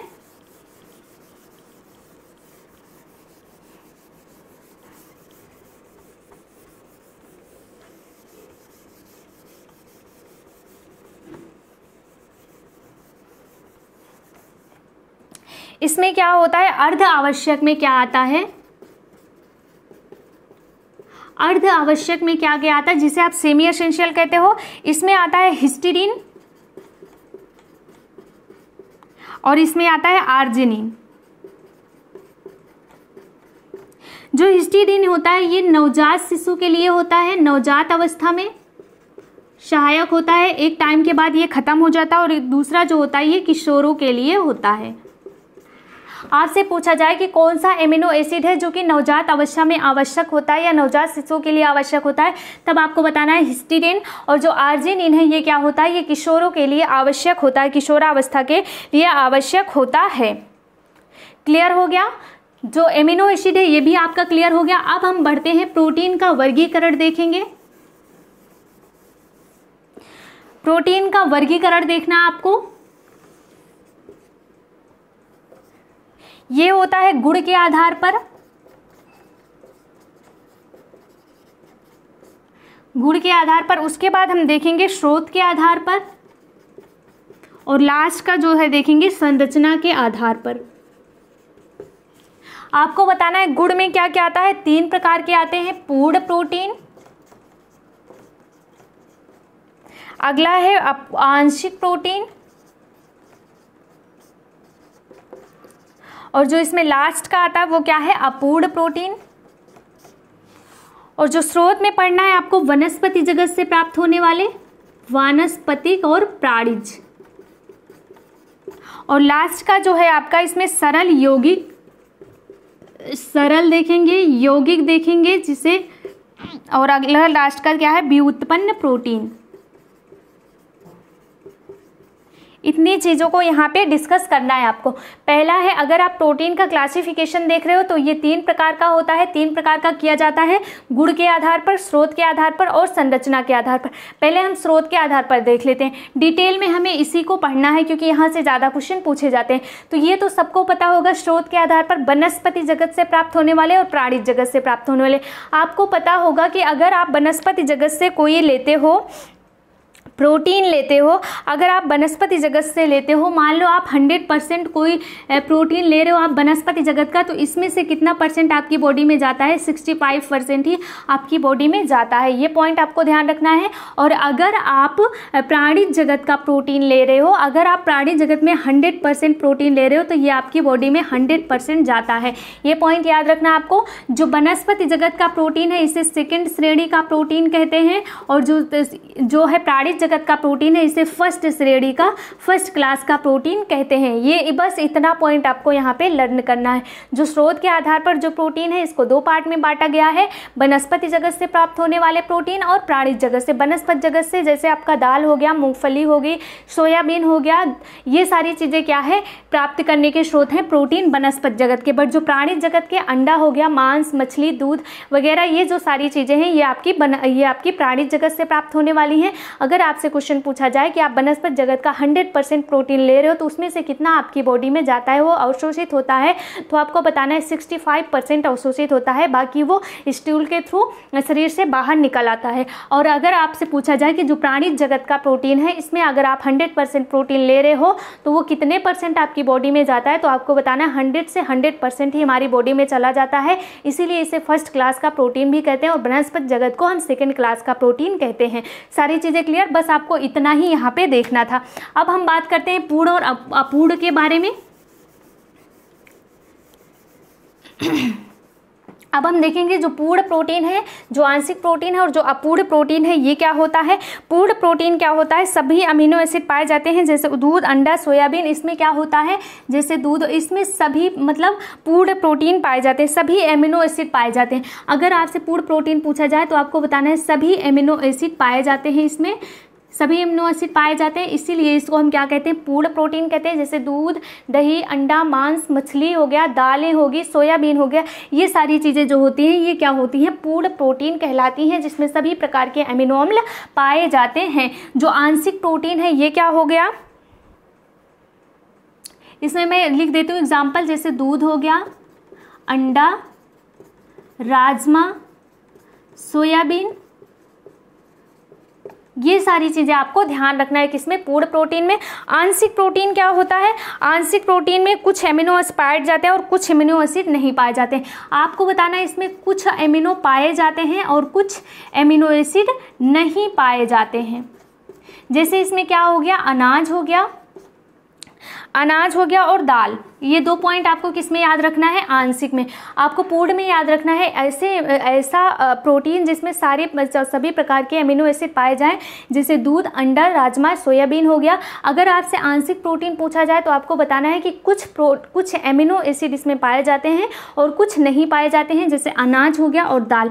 अनाज और दाल को किस में रखा गया है, आंशिक प्रोटीन में रखा गया, इसमें कुछ प्रकार के एमिनो एसिड पाए जाते हैं और कुछ एमिनो एसिड नहीं पाए जाते हैं। उसके बाद जो अपूर्ण प्रोटीन है इसमें क्या आता है, अपूर्ण प्रोटीन में क्या आ रहा है, जैसे आपको ये हमारे शरीर में कोई भी भूमिका नहीं निभाते, ये आपके शरीर में कुछ भी काम नहीं करते, कोई भूमिका नहीं निभाते हैं। इसमें क्या होता है, जैसे मक्के का जीन प्रोटीन, मक्के का जीन प्रोटीन हो गया आपका, कैसा प्रोटीन है तो आपको बताना है ये अपूर्ण प्रोटीन है। और फलों का जिलेटिन प्रोटीन हो गया, फलों का जिलेटिन प्रोटीन जो है वो भी क्या है, वो भी आपका अपूर्ण प्रोटीन है, जिलेटिन प्रोटीन। ये 2 ऐसे प्रोटीन है जो कि अपूर्ण प्रोटीन में आते हैं। ये दोनों प्रोटीन जो है हमारी बॉडी के लिए कोई भी कार्य नहीं करते हैं। फिर से इसको एक बार देख लीजिए, गुण के आधार पर जो प्रोटीन है 3 टाइप का होता है, पूर्ण होता है, आंशिक होता है और अपूर्ण होता है। जो पूर्ण प्रोटीन होता है उसमें सभी प्रकार के एमिनो एसिड पाए जाते हैं, जैसे दूध हो गया, अंडा हो गया, मांस हो गया, राजमा हो गया, सोयाबीन इसके अंतर्गत आते हैं इसके एग्जाम्पल में। उसके बाद आंशिक प्रोटीन की बात करते हैं। आंशिक प्रोटीन जो होता है उसमें कुछ प्रकार के एमिनो एसिड पाए जाते हैं और कुछ एमिनो एसिड नहीं पाए जाते। इसके एग्जाम्पल में अगर क्वेश्चन पूछा जाए तो आपको अनाज और दाल को याद रखना है। जो अनाज होता है वो आंशिक प्रोटीन के अंतर्गत आता है, जो दाल होता है वो भी आंशिक प्रोटीन के अंतर्गत आता है। अगला जो है तीसरा पॉइंट आपका है, तीसरा है अपूर्ण प्रोटीन। अपूर्ण प्रोटीन में आपको ध्यान रखना है कि जो अपूर्ण प्रोटीन होता है ये हमारी बॉडी की ग्रोथ में कोई भी भूमिका नहीं निभाता है।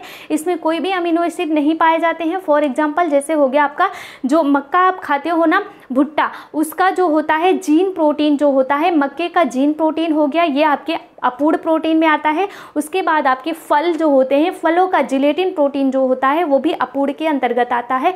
ये दो प्रोटीन ऐसे होते हैं जो कि हमारी बॉडी के ग्रोथ में कोई भी भूमिका नहीं निभाते हैं। आई होप कि सारी चीज़ें क्लियर हो गई होंगी आपकी, यहाँ से कुछ भी प्रॉब्लम नहीं होगा। अब आगे बढ़ते हैं।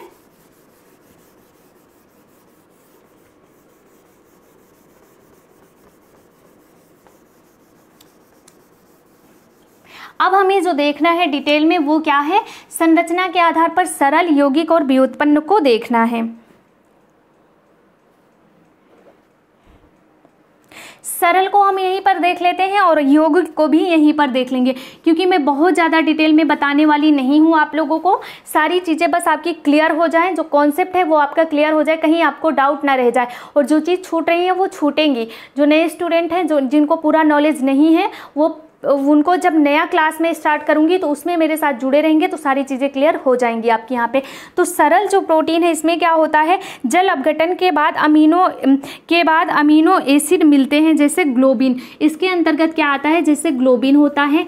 जब इसमें जल अपघटन की प्रक्रिया होती है, हाइड्रोलिसिस प्रक्रिया करवाई जाती है। अब आप लोग जितने लोगों को नहीं पता होगा कि हाइड्रोलिसिस प्रक्रिया क्या होती है, तो क्या होता है, जो हाइड्रोलिसिस प्रक्रिया होती है उसमें टूटता है ना, जैसे आपका कार्बोहाइड्रेट टूटता है किसमें, तो आपको बताना है ग्लूकोज में। यही क्या होती है, हाइड्रोलिसिस प्रक्रिया। इसमें क्या होता है, इसमें अभिक्रिया करवाई जाती है। अब इसको डिटेल में तो नहीं बता सकती मैं यहाँ पे भी, क्योंकि टाइम लग जाएगा ज़्यादा।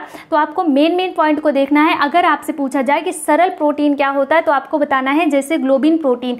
ग्लोबिन प्रोटीन जो होता है ये सरल प्रोटीन का उदाहरण है, एग्जाम्पल है। इसमें जब हाइड्रोलिसिस की प्रक्रिया करवाई जाती है तो क्या होता है, ये अमीनो एसिड मिलते हैं। इसको टूटने के बाद अमीनो एसिड मिलते हैं। अगर सरल प्रोटीन जो है इसमें टूटने के बाद एक एमिनो एसिड मिलता, मतलब सिर्फ और सिर्फ एमिनो एसिड मिलते हैं, जैसे ग्लोबिन हो गया। और यौगिक प्रोटीन क्या होता है, जब इसमें जल अपघटन की प्रक्रिया करवाई जाती है तो इसमें क्या मिलता है, इसमें एमिनो एसिड के साथ एक अन्य तत्व भी मिलता है। इसमें एमिनो एसिड तो मिलते हैं, एमिनो एसिड के साथ क्या होता है, एक अलग तत्व मिलता है, एक तत्व और जुड़ जाता है इसमें। और जो व्युत्पन्न प्रोटीन है ये क्या होता है, सरल और सरल प्लस यौगिक प्रोटीन को मिलाकर ही व्युत्पन्न प्रोटीन बनता है। तो सारी चीज़ें यहाँ पे क्लियर होगी। सरल प्रोटीन, जब सरल प्रोटीन पर जो हाइड्रोलिसिस की प्रक्रिया करवाई जाएगी तो उसमें सिर्फ और सिर्फ एमिनो एसिड मिलता है, जैसे ग्लोबिन हो गया। और जो यौगिक होता है उसमें एमिनो एसिड के साथ एक तत्व और मिल जाता है, जिसे क्या कहते हैं, जैसे यौगिक कहते हैं। जो व्युत्पन्न प्रोटीन होता है, जो व्युत्पन्न प्रोटीन होता है वो सरल और संयुक्त प्रोटीन से मिलकर बनता है। जो यौगिक है ना, इसे संयुक्त प्रोटीन भी कहते हैं। अब इसके अंतर्गत क्या क्या एग्जाम्पल आ रहे हैं उसको भी देख लीजिए आप लोग, जैसे न्यूक्लियो प्रोटीन, ये इसका उदाहरण है। उसके बाद यहाँ पे हम बात कर लेते हैं और क्या आता है, हीमोग्लोबिन। आज से पूछा जाता है कि हीमोग्लोबिन किसके अंतर्गत आता है, तो आपको बताना है यौगिक या संयुक्त प्रोटीन के अंतर्गत आता है। इसमें एक अमीनो अम्ल मिलता है, उसके साथ एक तत्व भी मिल जाता है, जैसे हीमो प्लस ग्लोबिन। इसको मैं समझा देती हूँ, हीमो प्लस ग्लोबिन। जो ग्लोबिन है ये क्या है, ग्लोबिन तो प्रोटीन हो गया, ये क्या है, सरल फॉर्म है। अब हीमो ऐड हो गया ना, हीमो क्या होता है, हिम क्या होता है, आयरन होता है। और जो हिम होता है ये आपका जो ब्लड होता है उसके लाल रंग के लिए उत्तरदायी होता है। तो यहाँ पे यही बात बताना है आपको। अगर यौगिक या संयुक्त पूछा जाए आपसे तो आपको बताना है एक एमिनो एसिड के साथ एक अलग तत्व जुड़ जाता है, जैसे हीमोग्लोबिन। हिम प्लस ग्लोबिन ये मिलकर बना होता है। जो ग्लोबिन होता है वो आपका सरल प्रोटीन हो गया और जो हिम होता है एक अलग तत्व हो गया, इसलिए इसको यौगिक प्रोटीन कहते हैं। जैसे फास्फोप्रोटीन इसमें आ जाता है, जैसे फास्फोप्रोटीन। ये सारी चीजें किसके अंतर्गत आ गई हैं, तो आपको बताना है यौगिक प्रोटीन के अंतर्गत आ जाती हैं। और व्युत्पन्न प्रोटीन जान ही रहे हो आप लोग, इसको और इसको मिलाकर, सरल और यौगिक प्रोटीन को मिलाकर ही जो बनता है वही क्या कहलाता है, व्युत्पन्न प्रोटीन कहलाता है।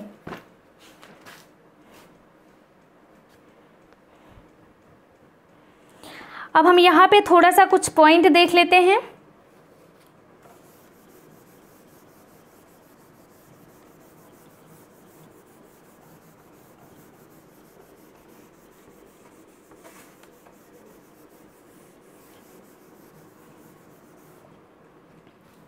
जो प्रोटीन है इसका कार्य क्या है, प्रोटीन में भी बहुत सारे पॉइंट छूट रहे हैं, प्रोटीन में भी बहुत सारे पॉइंट छूट रहे हैं। तो जो नए स्टूडेंट हैं वो मेरे साथ बने रहिए, जब मैं स्टार्ट करूंगी नया सेशन तो वहाँ पे सारी चीज़ें आपको डिटेल में बताऊंगी। प्रोटीन के अगर आपसे कार्य पूछा जाए तो क्या बताना है आपको। पहली बात तो ये निर्माण का कार्य करता है, हमारे शरीर के निर्माण का कार्य करता है। दूसरी बात है अगर एक्सीडेंट हो गया, एक्सीडेंट वगैरह हो गया और क्या होता है ऑपरेशन है, चोट लग गई, चोट में भी क्या की जाती है, प्रोटीन की मात्रा को बढ़ा दिया जाता है। हमें देखना है प्रोटीन की अधिकता से कौन सा रोग होता है, प्रोटीन की अधिकता से क्या होता है, रोग हो जाता है। और कौन सा होता है, किडनी के लिए हानिकारक। प्रोटीन की मात्रा अगर आपकी बॉडी में ज़्यादा होगी तो किसके लिए हानिकारक है, किडनी के लिए हानिकारक है। और गठिया रोगी के लिए भी हानिकारक होता है, गठिया रोगी के लिए भी ज़्यादा मात्रा में प्रोटीन क्या होता है, हानिकारक होता है। ये सारी चीज़ें क्लियर हो गई। अब हम देखेंगे लास्ट पॉइंट जो कि है फैट। बस हमें प्रोटीन में इतना ही देखना है, बहुत सारे पॉइंट छूटे हैं बट क्या करें टाइम ज़्यादा नहीं है आप लोगों के पास, तो आपको केवल और केवल रिवीजन करना है, रिवीजन के तौर पर ये क्लास दिया जा रहा है। अब हम आगे बढ़ेंगे, अगला पॉइंट देखेंगे वसा फैट। फैट में भी हम इंपॉर्टेंट पॉइंट को ही डिस्कस करेंगे। वसा को देख लेते हैं।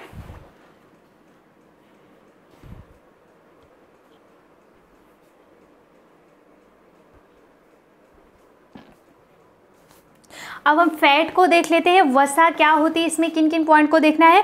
पहले तो हम देखेंगे वसा का संगठन। वसा अगर आप 1 ग्राम वसा ले रहे हो तो कितना कैलोरी मिलता है इसमें, 1 ग्राम वसा में कितना कैलोरी, 1 ग्राम फैट में 9.2 किलो कैलोरी मिलता है, इसको ध्यान रखिएगा। और प्रोटीन से कितना मिलता है यहाँ पे बता दूँ, उसमें नहीं बताई हूँ, 4.2 या कहीं कहीं 4 भी मिल जाता है किलो कैलोरी, 4.2 किलो कैलोरी मिलता है 1 ग्राम प्रोटीन से, और 1 ग्राम फैट से 9.2 किलो कैलोरी मिलता है। ओके, ये चीज़ें क्लियर हो गई।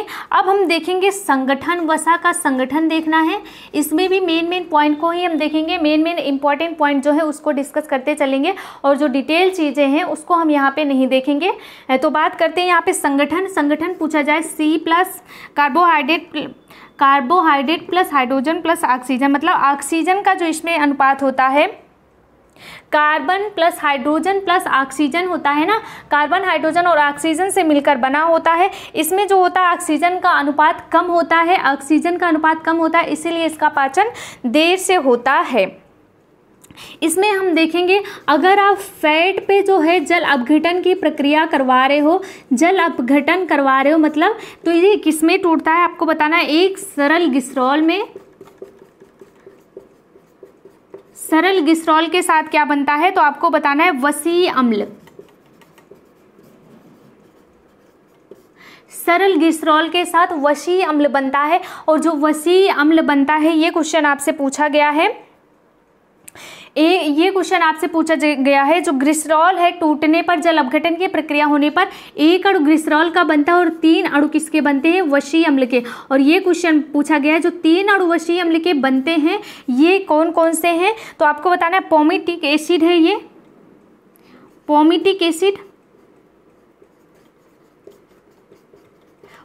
एसिड होता है। दूसरा है स्टीयरिक एसिड,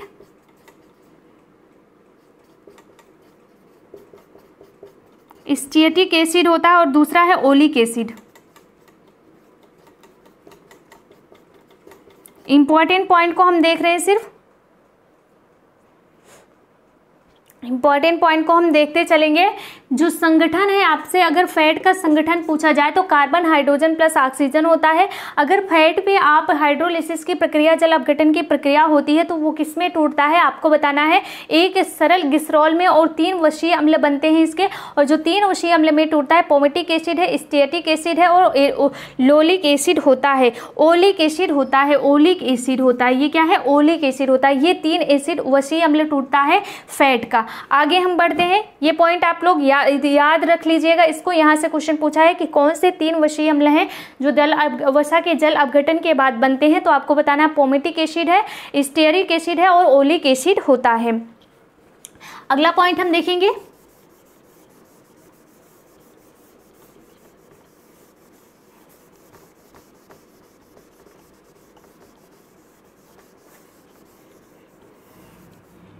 अगला पॉइंट देखना है वसा किसमें घुलनशील है और किसमें अघुलनशील। तो वसा जो है ये क्या है, जल में अघुलनशील है, और घुलनशील किसमें है, घुलनशील किसमें है, तो आपको क्या बताना है, बेंजीन में, पेट्रोलियम में, क्लोरोफॉर्म में। बेंजीन, पेट्रोलियम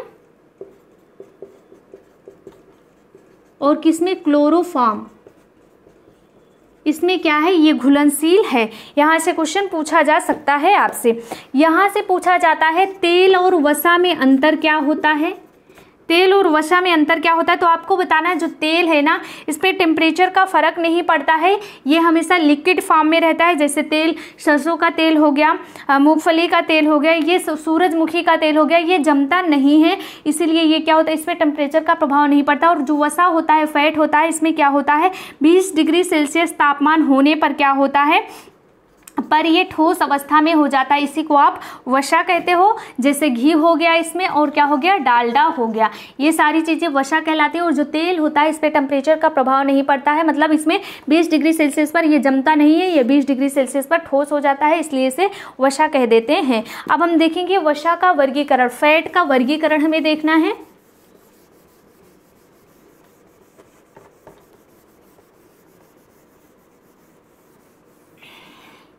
क्या देखना है, वसा का वर्गीकरण।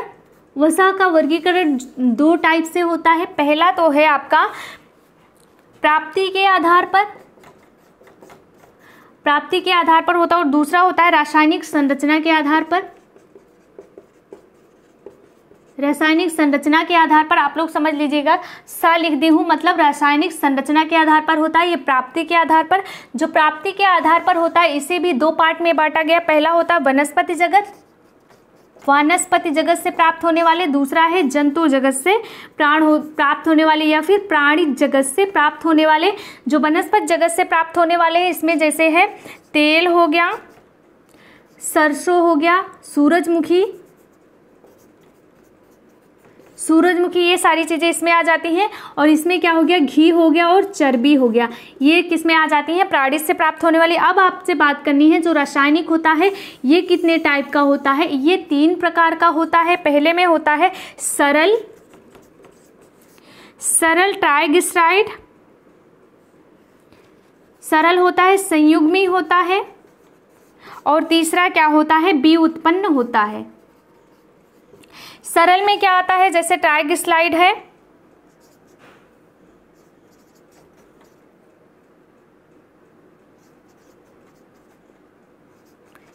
सरल ट्राइग्लिसराइड ये क्या होता है, ये 1 अणु ग्लूकोज का बनता है इसमें, और 3 अणु क्या बनते हैं, फैटी एसिड के बनते हैं। इसमें 3 अणु फैटी एसिड बनते हैं।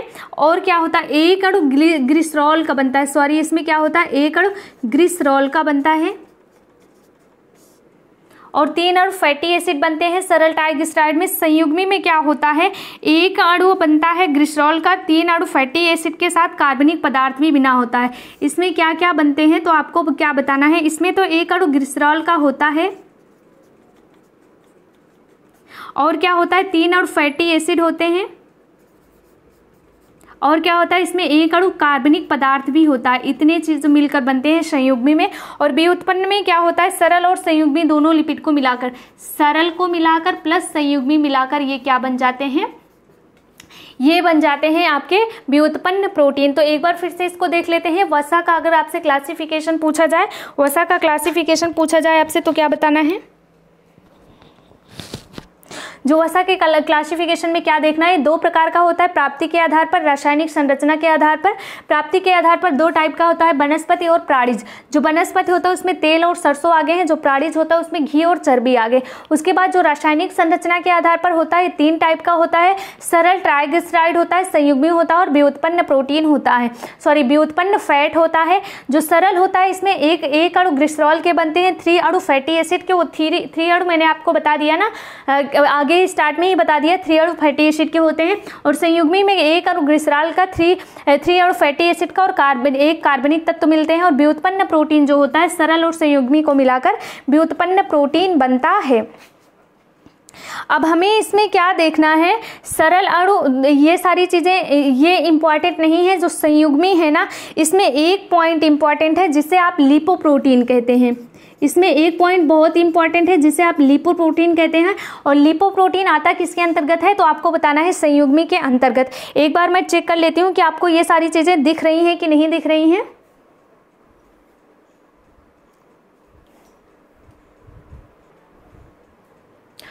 हाँ जी, तो अब दिख रही होंगी आप लोगों को, पूरा दिख रहा होगा, नीचे तक दिख रहा होगा। आप लोगों का कमेंट भी आता है कि नीचे का पॉइंट नहीं दिखता है, तो मैंने छोटा कर दिया है थोड़ा सा।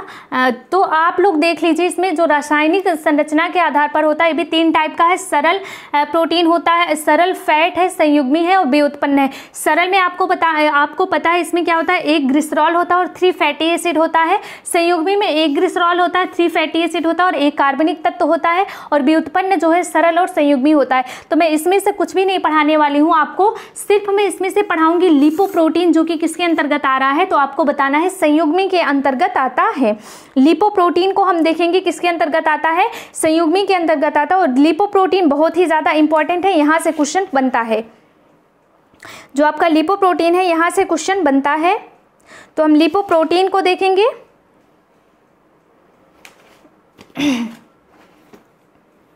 आ जाते हैं, अब देखते हैं लिपोप्रोटीन संयुग्मी के अंतर्गत आता है। सारी चीजों को आपको ध्यान रखना है।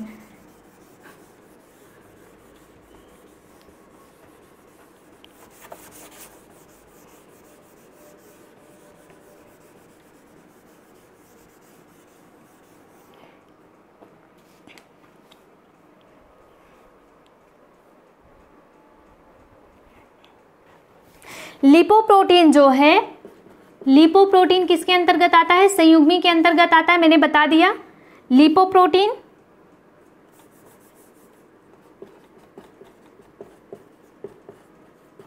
संयुग्मी फैट के अंतर्गत आता है। ये क्या होता है, जो लिपोप्रोटीन है ये रक्त प्लाज्मा में पाया जाता है। अगर आपसे पूछा जाए कहाँ पाया जाता है लिपोप्रोटीन, तो आपको बताना है रक्त प्लाज्मा में।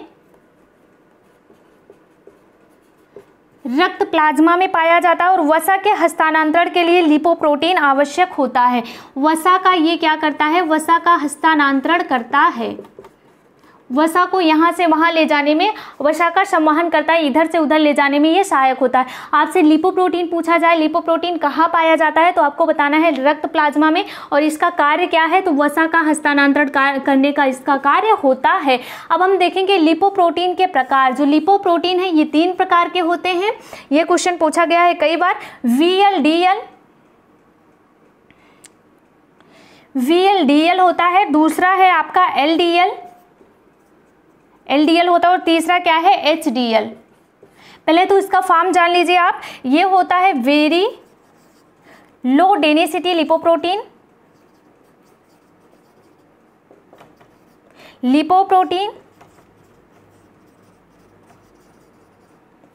अगला है आपका लो डेंसिटी लिपोप्रोटीन,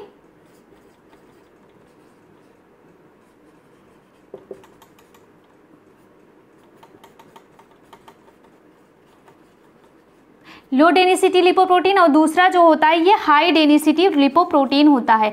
हाई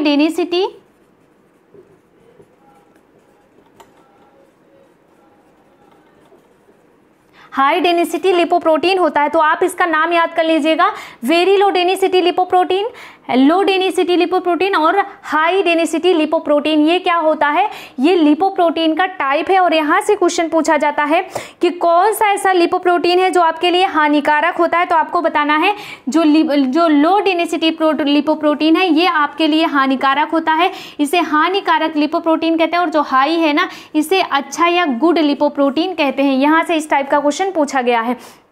अब यहाँ पे ये रक्त में कार्य कैसे करता है, आपके यकृत में कार्य कैसे करता है, ये चीज़ मैं यहाँ पे नहीं बता पाऊंगी। और ये भी बहुत ज़्यादा इंपॉर्टेंट है कि ये क्या जाकर कैसे लिपोप्रोटीन में बदलता है, हमारे ब्लड में क्या वर्क करता है, कैसे क्या प्रॉब्लम उत्पन्न करता है, ये यहाँ पे नहीं बता पाऊंगी। यहाँ पे मेन पॉइंट को हम देखते हैं। केवल आपको यहाँ पे लिपोप्रोटीन का कार्य बता दिया मैंने।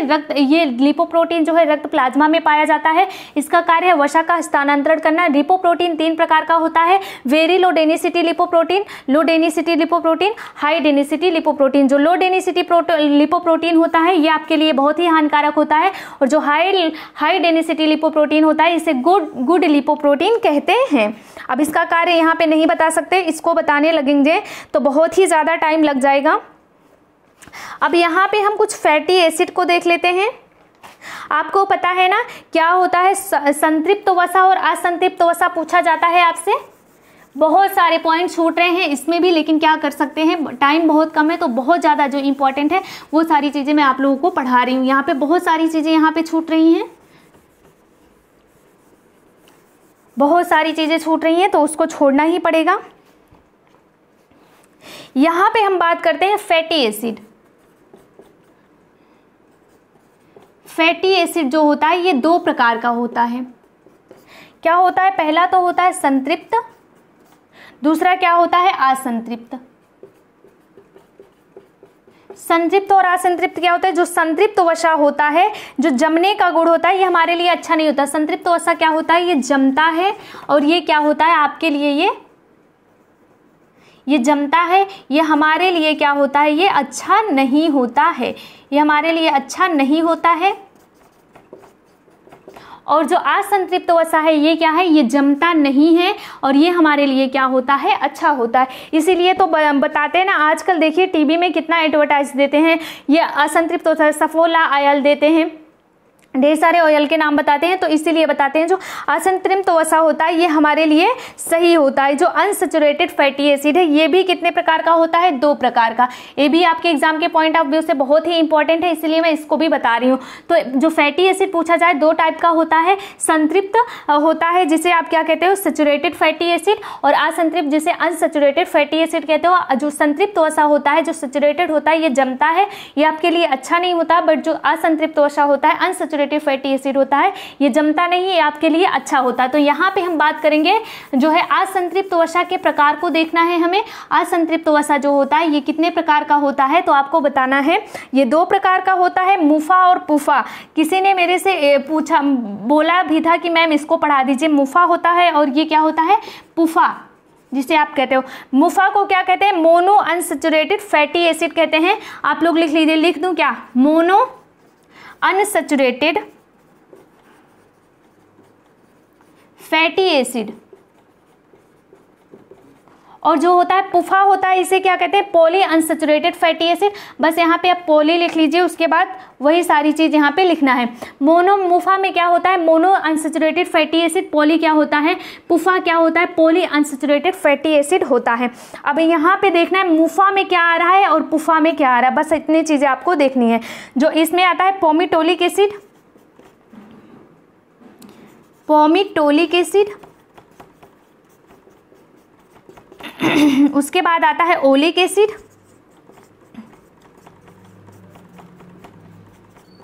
और लास्ट का इसमें देखना है एरुसिक एसिड।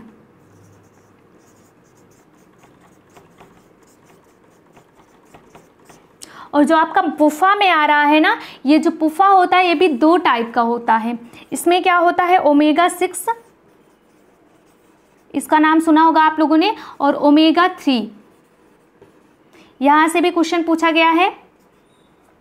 ओमेगा 6 में क्या आता है, लिनोलिनिक एसिड, लिनोलिक एसिड, और अगला पॉइंट इसमें आता है आर्किडोनिक। और जो ओमेगा है इसमें क्या आता है, लिनोलिनिक, लिनोलिनिक। और अगला जो इसमें एक्रोसापनेंटाइनिक आता है,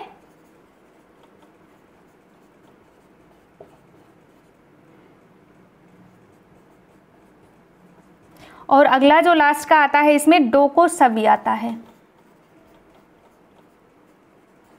शनोइक। इतने पॉइंट आपको यहाँ पे लर्न करना, अब इससे ज़्यादा कुछ भी नहीं बताना है। बाकी चीज़ें तो बहुत ज़्यादा छूट रही हैं, लेकिन क्या कर सकते हैं, जो आपके एग्जाम के पॉइंट ऑफ व्यू से बहुत ज़्यादा इंपॉर्टेंट है उसको मैं यहाँ पे ले आई हूँ।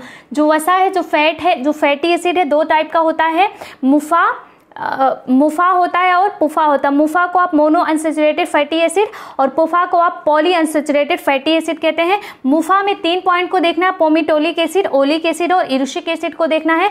और पुफा में आपको पुफा 2 टाइप का होता है, ओमेगा 6, ओमेगा 3। जो ओमेगा 6 होता है इसमें लिनोलेनिक एसिड आता है और आर्किडोनिक आता है, और जो ओमेगा 3 होता है इसमें लिनोलिनिक आ जाता है, एक्रोसेप्टाइनिक आता है और टोकोसबिसनोइक आता है।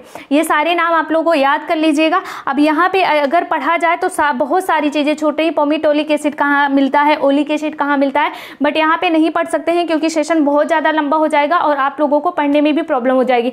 यहाँ पे हम रिविजन करें तो रिविजन के तौर पर पढ़ेंगे सारी चीज़ें। बाकी बने रहिए आप मेरे साथ। अगला जब सेशन स्टार्ट होगा, अगर बहुत ज़्यादा डिटेल में नॉलेज लेना है तो अगले जब सेशन स्टार्ट होगा तो मैं वहाँ पे सारी चीज़ें आपको डिटेल में बताऊंगी।